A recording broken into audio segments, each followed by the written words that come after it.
हरियाणा की हर अपडेट के लिए बेल आइकन दबाएं और सब्सक्राइब करें एस टीवी हरियाणा न्यूज।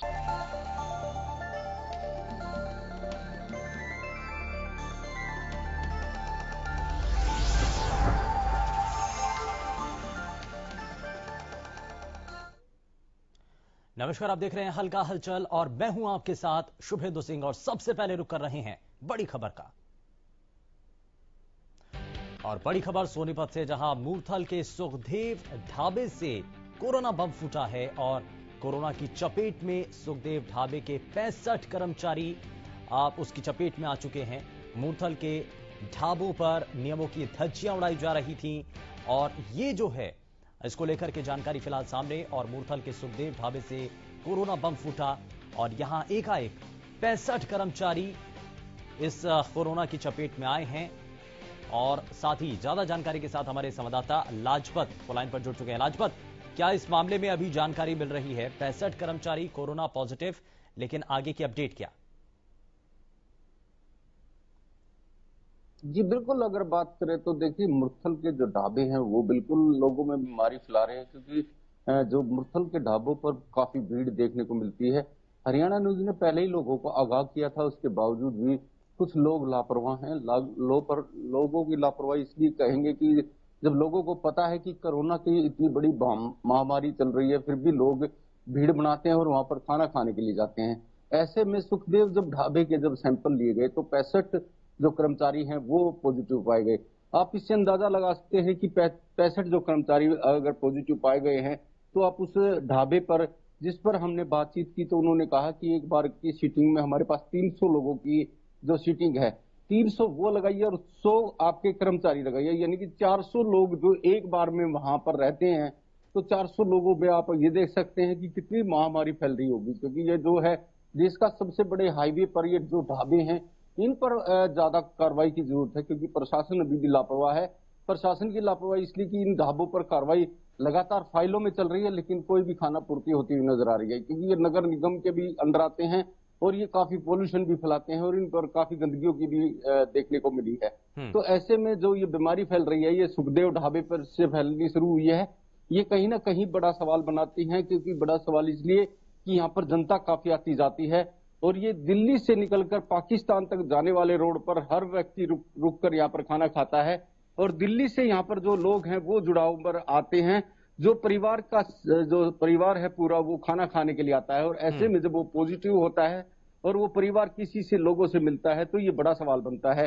यहाँ पर प्रशासन की जिम्मेवारी बनती है कि यहाँ पर उचित कार्रवाई की जाए। अभी तक जो गुप्त बिल्कुल, जिस आधार पर अभी तक सूचनाएं मिल रही हैं उसके मुताबिक जो है फिलहाल 65 कर्मचारी जरूर यहां संक्रमित पाए गए हैं। लेकिन साथ ही साथ इसमें लाजपत, जिस तरीके से हाल ही में दूसरे जो ढाबे हैं वहां पर भी नियमों की जो अवहेलना हो रही थी उसको लेकर के भी सवाल उठ रहे हैं। जी बिल्कुल, जो इसके आसपास के ढाबे हैं उन पर भी सवाल उठते हैं, क्योंकि जो ढाबों पर जो कर्मचारी काम कर रहे हैं उनकी भी टेस्टिंग लगातार जारी है और लगातार जो है उनके बाद जो पॉजिटिव आते हैं तो ये बड़ा सवाल बनता है।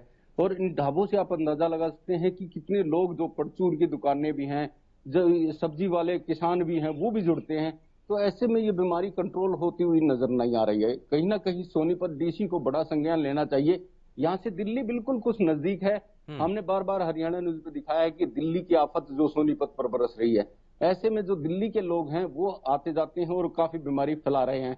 ऐसे में बड़ा प्रशासन पर जो ध्यान देना चाहिए ताकि इस बीमारी पर रोक लग पाए, क्योंकि जो हमने पहले भी बताया है कि जो भीड़ भड़ाके के एरिया हैं वहां पर प्रशासन की जिम्मेवारी बनती है कि भीड़ ना होने दी जाए और इस बीमारी पर रोक लग पाए। लेकिन जो प्रशासन है वो लापरवाह देखने को मिल रहा है। जी ठीक है, बहुत शुक्रिया लाजपत इस पर जानकारी देने के लिए। और साथ ही आपने बताया कि किस तरीके से हाल फिलहाल के अंदर जो ढाबों के अंदर की व्यवस्थाएं वहां पर देखने को मिली हैं।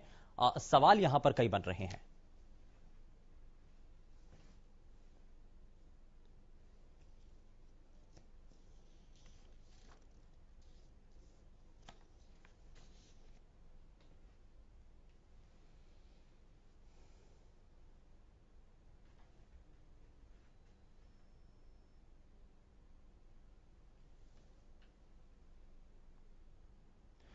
और अब खबर फरीदाबाद से है, जहां पर अक्सर समय समय पर अब सामाजिक संस्थाओं के द्वारा कदम उठाए जाते हैं, जिसमें कोशिश की जाती है कि बाल मजदूरी में फंसे बच्चों को वहां से बाहर निकाला जा सके।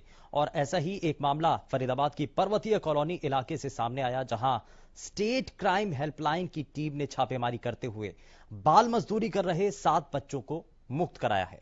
बच्चे पर्वतीय कॉलोनी इलाके में एक वर्कशॉप में काम कर रहे थे, जिसकी सूचना स्टेट क्राइम चाइल्ड हेल्पलाइन की टीम को मिली थी, जिसके बाद टीम ने छापेमारी कर बच्चों को बाल मजदूरी करते मुक्त कराया है। फिलहाल स्थानीय पुलिस इस मामले में आगे की कार्रवाई में जुट चुकी है।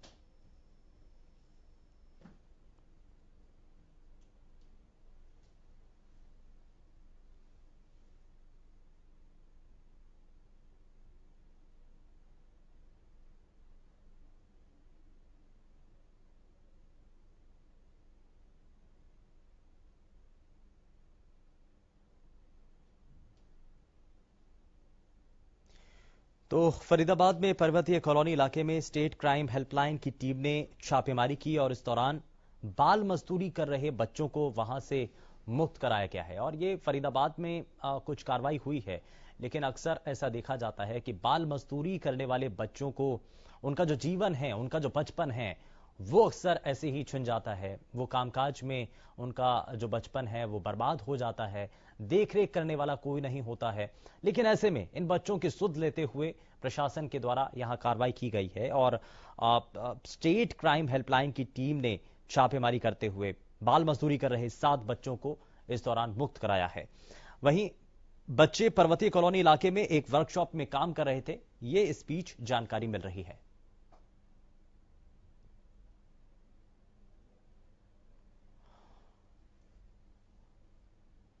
और चलिए जरा इन तस्वीरों को देख लेते हैं, समझ लेते हैं। हमारे संवाददाता राजेंद्र दहिया हमारे साथ सीधे जुड़ चुके हैं, जरा उनका रुख कर लेते हैं। राजेंद्र, क्या अभी तक की इस मामले को लेकर के जानकारी मिल रही है?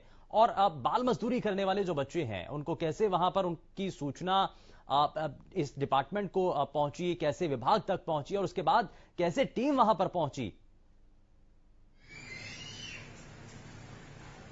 बिल्कुल शुभेंदु, मैं आपको बताना चाहूंगा कि जो यहाँ पर एक वर्कशॉप है पर्वतीय कॉलोनी में, वहाँ पर 7 बच्चे जो है बाल मजदूरी कर रहे थे और इसकी सूचना किसी ने जो क्राइम चाइल्ड हेल्पलाइन है उस पर दे दी, स्टेट की है जो, और वहाँ से पूरी टीम आई और पर्वतीय पुलिस जो है उसको साथ लेकर वहाँ पर छापेमारी की गई, तो वो 7 बच्चे वहाँ से बरामद हुए। लेकिन इसका एक दूसरा पहलू ये भी है कि वो बच्चे किन स्थितियों में वहाँ तक पहुंचे, आखिर क्या कारण रहे। हालांकि बताया ये जा रहा है कि लॉकडाउन के दौरान जिस तरीके से अब रोजी रोटी की मार पड़ रही है, तो कहीं ना कहीं कुछ अन्य स्थितियां भी रही हो सकती हैं, तो ये एक जांच का विषय है। हालांकि जो वर्कशॉप संचालक है उसके खिलाफ मामला दर्ज किया गया है बाल मजदूरी कराने का, और इसमें पुलिस लगातार जो है अपनी नजर बनाए हुए और इसमें पूरी जांच चल रही है। जी, लेकिन राजेंद्र, ये जो 7 बच्चे वहां से रेस्क्यू किए गए हैं, वहां से बाल मजदूरी करते हुए मुक्त कराए गए हैं, किन किन राज्यों से ये इन बच्चों को लाया गया था और क्या इसमें कोई गिरोह सक्रिय है जो ऐसे ही बच्चों को दूसरे राज्यों से बाकी दूसरे इलाकों तक पहुंचाता था, बाल मजदूरी का काम उनसे करवाया जाता था? बिल्कुल शुभेंदु, लगातार बाल मजदूरी करते हुए बच्चों का पुलिस रेस्क्यू कर रही है और इस बात की भी जांच चली हुई है कि आखिर इन बच्चों को यहाँ लाता कौन है, या ये यहीं के रहने वाले होते हैं और उनके माँ बाप अगर होते हैं तो उनको भी हिदायत दी जाती है। लेकिन जो ये 7 बच्चे यहाँ से पकड़े हैं उनकी लगातार जांच चली हुई है और जांच का खुलासा जैसे ही पुलिस करती है तो वो सामने आएगी बात। और कहीं ना कहीं जिस तरीके से बाल मजदूरी लगातार कराई जा रही है बच्चों से, तो ये एक जांच का विषय है कि आखिर ऐसे क्या कारण रहे जो लगातार बाल मजदूरी बढ़ती जा रही है और लोगों को पता होते हुए भी जो लोग वर्कशॉप या कंपनियां या ढाबे या होटल चला रहे हैं वो इन बच्चों को ज्यादातर यूज करते हैं। आखिर क्या ऐसे कारण रहते हैं, तो ये भी एक जांच का विषय है और सख्ती से ये कानून भी लागू होना चाहिए, क्योंकि बाल हैं, बाल मजदूरी जो कर रहे हैं, उनका जीवन जो है बिल्कुल दांव पर लगा हुआ है इस बात को लेकर। जी बिल्कुल, उनका पूरा जो जीवन है वो इसमें लग जाता है और इसमें हालांकि ये तफ्तीश की जा रही है कि कहां से इन बच्चों को लाया गया था। खैर, बहुत शुक्रिया राजेंद्र इस पर जानकारी देने के लिए।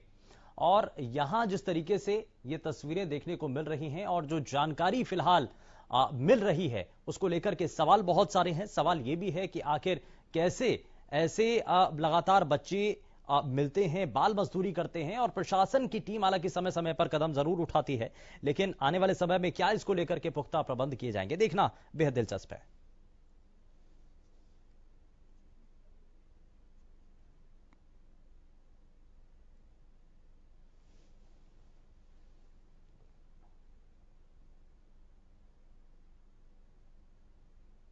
और अब खबर पानीपत से है, जहां पर कूड़ा प्रबंधन को लेकर के जिन कंपनियों के पास उसका ठेका होता है, वहां उस प्रोजेक्ट में घोटाले की आशंका जताई जा रही है। दरअसल हरियाणा सरकार ने पानीपत नगर के क्षेत्र में ठोस कूड़ा प्रबंधन का ठेका एक प्राइवेट कंपनी को दिया है। कंपनी के कर्मचारी जितना कूड़ा उठाकर लाते हैं, उसका वजन करने के बाद उसको डंप किया जाता है। कंपनी को उस वजन के हिसाब से पैसे भी मिलते हैं। लेकिन आरटीआई में खुलासा हुआ है कि फरवरी 2018 से जुलाई 2020 तक इस कंपनी को पानीपत नगर निगम ने 36 करोड़ रुपए से ज्यादा का भुगतान किया है। आरटीआई कार्यकर्ता पीपी कपूर ने इस पूरी प्रक्रिया पर सवाल खड़े करते हुए आरोप लगाए हैं कि टेंडर की शर्तों के मुताबिक एक प्रोजेक्ट मैनेजमेंट यूनिट गठित की जानी चाहिए थी, जिसकी देखरेख में पूरा प्रोजेक्ट चलना था। सरकार या निगम आज तक इस प्रोजेक्ट मैनेजमेंट यूनिट को गठित नहीं कर पाई, लेकिन फिर भी करोड़ों रुपए कूड़ा निस्तारण कंपनी को दे दिए गए। ऐसे में उन्होंने इस पर घोटाले तक के आरोप लगाए हैं। हालांकि अभी तक कंपनी या निगम ने इस पर कोई बयान नहीं दिया है।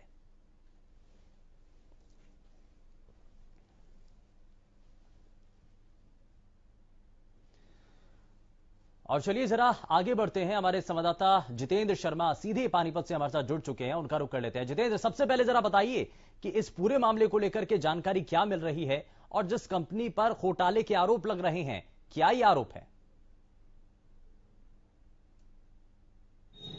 देखिए शुभेंदु, आपने बिल्कुल सही कहा कि देखिए इसको जो बात करूं तो सबसे बड़ा नियम यही था कि आप जो है सफाई का निरीक्षण और बिल वेरिफिकेशन के लिए प्रोजेक्ट मैनेजमेंट यूनिट यानी कि पीएमयू का गठन करेंगे, जिसके साथ ही लगातार सफाई का निरीक्षण किया जाएगा और तभी आपका पेमेंट होगा।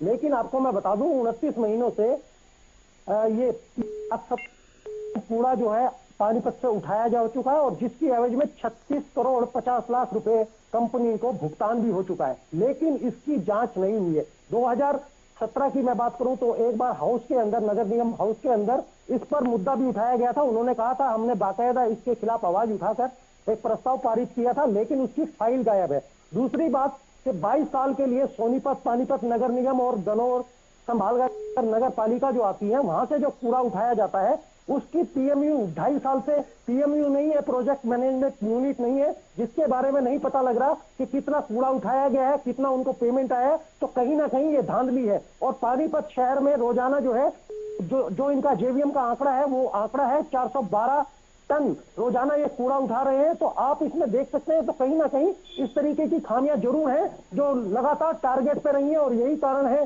कि पीपी कपूर जिन्होंने आरटीआई लगाई थी, उन्होंने बिल्कुल इसमें खुलासा किया। अब देखना यह है कि इसमें सरकार क्या कदम उठाती है। और सबसे बड़ी बात जो 22 आप ये लगा लीजिए 22 साल का जो ठेका दिया है, उसको लेकर कहीं ना कहीं सवाल उठ रहे हैं। जी शुभेंदु। लेकिन इसमें जितेंद्र, जिस रूप में अभी फिलहाल आप जो जानकारी दे रहे हैं, लेकिन अधिकारियों का और विभाग के लोगों का इस पर क्या कहना है? देखिए, अधिकारी बोलने को बिल्कुल इस मामले में लेकर आप अधिकारियों से क्या, अगर आप यहाँ के विधायकों से भी बात करेंगे तो हाथ खड़ा कर लेते हैं। और सबसे बड़ी बात है, लोगों के अंदर आप गंदगी का अंबार देख सकते हैं। लगातार पानीपत में कूड़ा, जिस तरीके से कंपनी जो है एक डंप जोन बना रखा है, और वो बता रही है कि हम लोग जो है 412 टन कूड़ा लेकर जाते हैं, लेकिन वो 412 टन कूड़ा जो है किस तरीके से तोला जाता है, किस तरीके से, उसके भी मानक आधार नहीं है। और सबसे बड़ी बात है, पानीपत में शहर में लगातार कूड़ा ये इस तरीके से बर्बर व्यवस्था है कि आप उसको देखेंगे तो आश्चर्य में होंगे कि किस तरीके से जेवीएम कंपनी लगातार कह रही है कि रोजाना वो 412 टन कूड़ा उठा रही है। उतना कूड़ा सड़कों पर पड़ा रहता है। जी चलिए, ये जो जानकारी है बेहद महत्वपूर्ण है और खुलासा फिलहाल हुआ है। बहुत शुक्रिया जितेंद्र इस पर जानकारी देने के लिए। तो ये थे हमारे संवाददाता जितेंद्र, जो कि जानकारी दे रहे थे, बता रहे थे कि कैसे इस बड़े घोटाले का जो है खुलासा हो पाया है। लेकिन अब देखना यही है कि आखिर इस पर एक्शन क्या लिया जाता है। यहां रुक रहे हैं एक छोटे से ब्रेक के लिए, ब्रेक पर जाएंगे, लेकिन उससे पहले रुक कर रहे हैं बड़ी खबर का।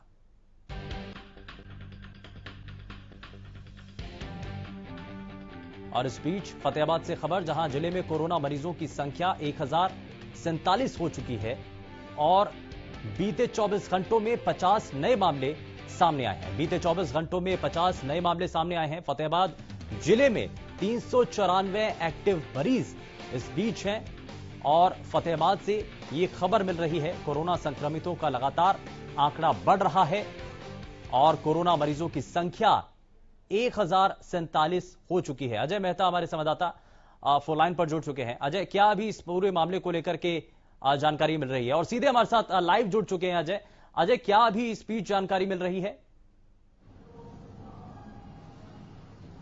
देखिए शुभेंदु, बताना चाहूंगा, बिल्कुल फतेहाबाद के अंदर लगातार जो कोरोना का संक्रमण बढ़ता जा रहा है। अगर बीते 24 घंटों की अगर बात करें हम, तो 50 के करीब जो नए मामले सामने आए हैं और अभी जो इसका आंकड़ा है 1000 को भी क्रॉस कर गया है। इस वक्त जो है लगभग 394 ऐसे केस हैं जो अभी भी जो अंडर ट्रीटमेंट है विभिन्न कोविड सेंटर्स के अंदर या होम आइसोलेटेड किए गए हैं। प्रशासनिक टीमें भी जो लगातार जो है रैंडम अब सैंपलिंग करने लगी है और एक टारगेट दिया गया है प्रशासन की ओर से कि अधिक से अधिक सैंपलिंग की जाए ताकि संक्रमण को बड़ी नियंत्रित किया जा सके। लोगों का से भी ये लगातार प्रशासन अपील कर रहा है कि जो मानक हैं, जो आईसीएमआर ने मानक दे रखे हैं, सोशल डिस्टेंसिंग का है या मास्क लगाने का है, वो जो है पूरी तरह से पालना करें ताकि संक्रमण को फैलने से रोका जा सके। जी शुभेंदु, बिल्कुल संक्रमण को रोका जा सके, लेकिन जिस रूप में अभी तक आंकड़े सामने आ रहे हैं अजय, क्या इसको लेकर के लग रहा है और प्रशासनिक अधिकारी क्या तैयारियां कर रहे हैं? शुभेंदु, देखिए जिस प्रकार से आंकड़े लगातार, अगर हम पिछला एक सप्ताह का भी अगर हम चार्ट उठा के देखते हैं तो लगातार ये आंकड़े जो हैं 40 से 50 जो है डेली के केसेस ऐसे आ रहे हैं जो लगातार पॉजिटिव मिल रहे हैं। अब जो प्रशासन की अगर तैयारियों की बात करें तो प्रशासन लगातार इस बात को लेकर के संजीदा भी है और जो फील्ड के अंदर टीमें भी लगातार भेज रहा है। यहाँ तक कि जो ग्रामीण क्षेत्रों के अंदर भी, ढाणियों में भी जाकर के सैंपलिंग की जा रही है। लेकिन एक यहाँ पर दूसरा पहलू यहाँ शुभेंदु ये आता है कि लोग जो है सहयोग नहीं कर रहे। ऐसी बहुत सारी सूचनाएं भी अब मिलने लगी हैं कि फतेहाबाद के जिले के भीतर लोग जो है इसका विरोध करने लगे हैं, टीमों का विरोध कर रहे हैं। अभी बीते दिनों ही जैसे गांव नकटा के अंदर भी जो है टीम से सामान लेकर छीन कर जो है वह जला दिया गया था। अभी एक और गांव के अंदर रहन खेड़ी के अंदर भी टीम का विरोध हुआ है। इसी तरह जो है ऐसे अगर लोग जो सहयोग नहीं करेंगे तो संक्रमण पे काबू पाना किस तरह से मुनासिब हो सकेगा शुभेंदु? बिल्कुल ये बड़ा चुनौतीपूर्ण काम है। खैर, बहुत शुक्रिया अजय इस पर जानकारी देने के लिए। तो संक्रमण का खतरा कहीं ना कहीं बढ़ रहा है, लेकिन प्रशासनिक अधिकारी कोशिश में हैं कि चीजों को बेहतर किया जा सके। ब्रेक के बाद आप सभी का स्वागत है। और गुरुग्राम के भोंडसी जेल में कई बार मोबाइल वहां पर मिले हैं, कई बार वहां पर सिम कार्ड मिले हैं और ऐसे में नशीला पदार्थ, मोबाइल फोन और सिम मिलने का सिलसिला लगातार जारी है। इसी को लेकर पुलिस ने जेल सुपरिटेंडेंट धर्मवीर चौटाला को भारी मात्रा में नशीले पदार्थ के साथ गिरफ्तार किया है। पुलिस ने जेल सुपरिटेंडेंट के साथ एक वार्डन को भी पकड़ा है। तलाशी के दौरान पुलिस ने जेल सुपरिटेंडेंट धर्मवीर चौटाला के घर से मोबाइल फोन और सिम भी बरामद किए हैं। बताया जा रहा है कि जेल वार्डन का सजायाफ्ता कैदी गुड्डू से संबंध है। गुड्डू ही जेल से फोन कर वार्डन को नशीला पदार्थ, फोन और सिम मुहैया कराता था। गुड्डू द्वारा मुहैया कराए गए सामान को jail warden jail superintendent Dharamveer Chautala को देता था, जिसे धर्मवीर चौटाला जेल में बंद कैदियों को देता था। वहीं इस पूरे मामले को लेकर एसीपी क्राइम का कहना है कि जेल में हो रहे खेल को अब किसी भी कीमत पर बर्दाश्त नहीं किया जाएगा।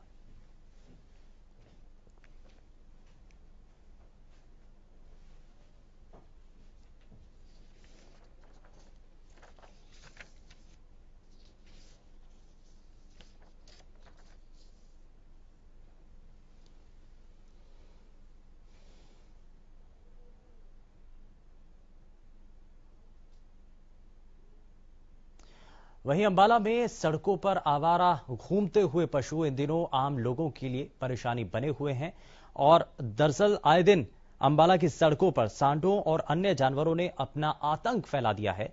लोगों का कहना है कि आवारा जानवरों से वो बेहद परेशान हैं। कई बार प्रशासन से गुहार लगा चुके हैं, लेकिन बावजूद इसके अभी तक कोई समाधान नहीं हुआ।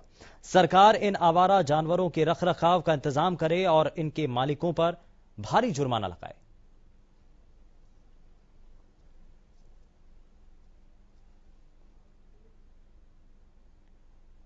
फिलहाल के लिए बस उतना ही। नमस्कार।